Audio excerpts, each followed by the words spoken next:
In today's video, I'm going to show you how to connect to two VPNs at the same time. And today we're going to use Proton VPN. So you can get this on their official website at protonvpn.com. And of course, make sure that you already created an account with this. Then next is log into your account.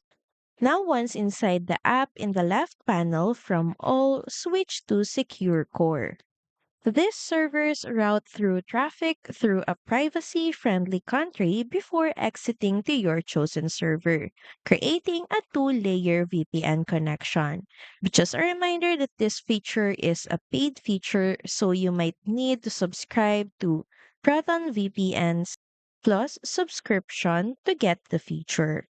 And from here, all you have to do is select a core or a secure core server in one country, and of course, you're gonna pick an exit server in the country you want your IP to appear from.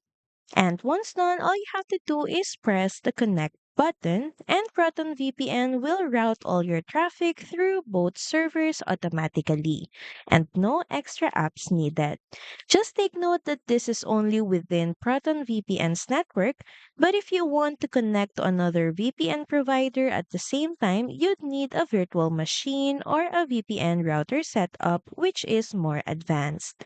Thank you for watching this video. Also, feel free to use our affiliate link in the description. Bye!